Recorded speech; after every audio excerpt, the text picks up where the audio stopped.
Good evening. Fine. Fuck off, you wanker.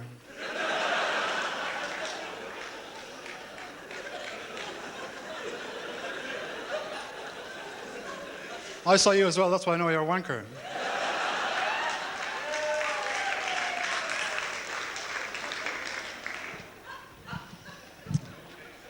Oh, shut up.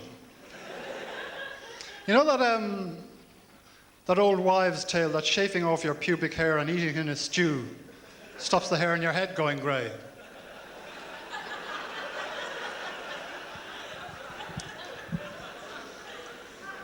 It's true. Anyway, all right then. Hello? Well, not very well myself, actually. I'm not long out of hospital, dislocated jaw. Thank you for asking. What happened was, I was at this party a few months ago. This big bloke came in. It was pretty obvious he was wearing a toupee. I didn't really mean any harm. I merely suggested he should take it off while he was indoors, otherwise he wouldn't feel the benefit of it when he went outside again.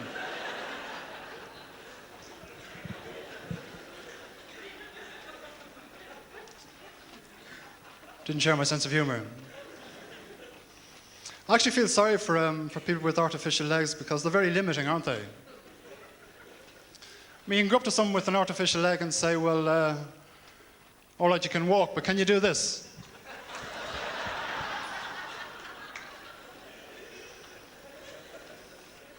And they laugh. And they kick me in the balls with the other leg. And they fall down and I laugh.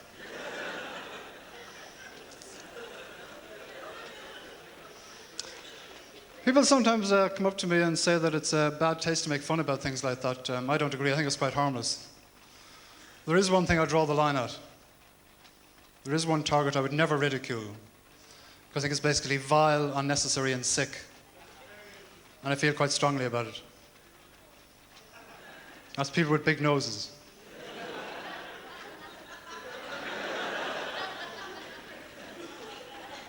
Unless the nose is artificial, that is. Like mine. I'm only wearing this for comedy purposes, obviously. Showbiz. I've been considering a serious problem recently. Do you think it's possible to recover your sexual dignity if you're just about to get into bed with your lover and she notices a piece of wayward toilet paper sticking out of your bottom?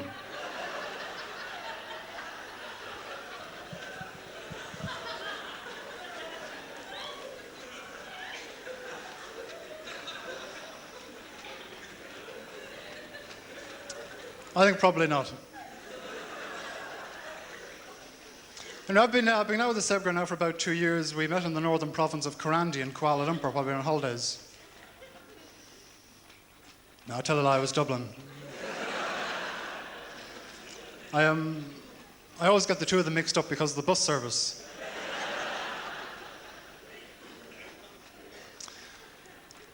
I don't know about marriage. I've actually taken out a contract on myself concerning marriage. It doesn't actually come into operation if I get married. But if I do get married, and I'm ever seen in the supermarket on a Saturday morning with my wife, and we're both wearing matching tracksuits,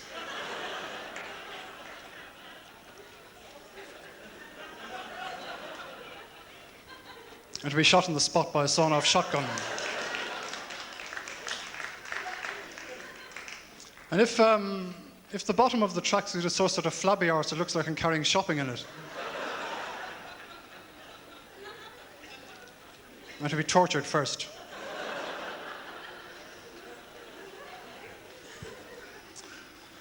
You have these married friends who have babies and they invite you around to see the baby. And you're supposed to say whether you think it's like the mother or the father.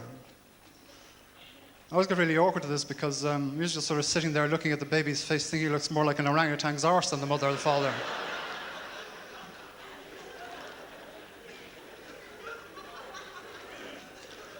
And they get really pissed off when you tell them that.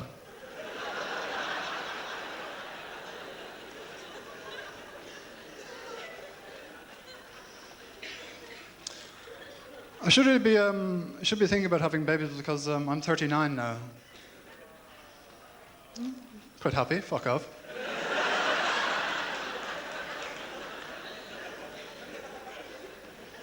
But I never really sort of thought of myself as middle-aged until I realised I sit down in the toilet now just to have a piss.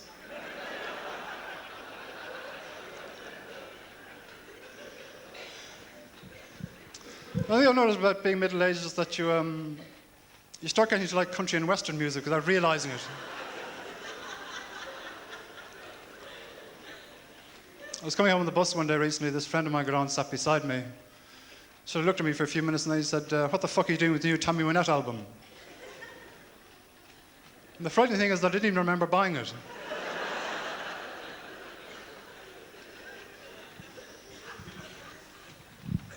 I'm also not as fit as I used to be. I should give up smoking. Are there any smokers in the audience, by the way? None at all? Yeah? Because I smoke quite a lot. I'm going to get pissed off at all this anti-smoking business. I always sit in the smoking compartments of trains. When someone comes in and sits down who isn't smoking, I like to go to them and say, excuse me, do you mind? The smoking compartment.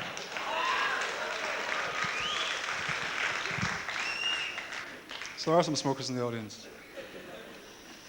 I should give up something because I'm not as fit as I used to be. I actually get caught sometimes now when I knock on someone's door and try to run away.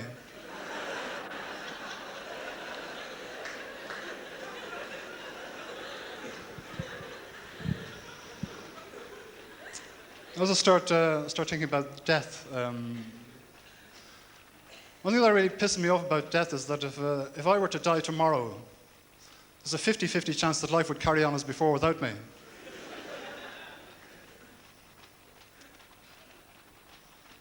It's like it's fucking raining.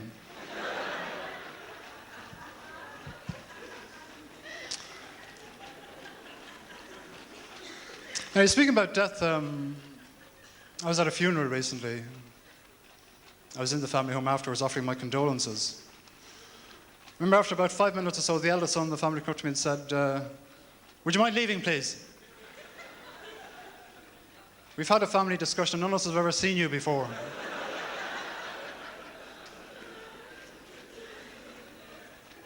I mean, how do people expect to make new friends with that sort of bloody attitude?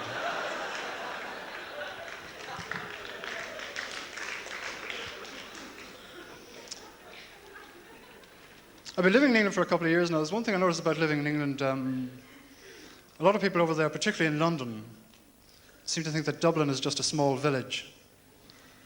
I was in a pub the other night ordering a drink. There was this guy standing beside me. He obviously heard my accent because he said, excuse me, are you from Dublin? I said, yes, I am, yeah. He said, oh, do you know a bloke called Sean Corcoran, then? I said, there are over 1 million people living in Dublin, for Christ's sake. And the only thing is, I fucking do know Sean Corcoran. That's all from me. Thank you very much. Good night.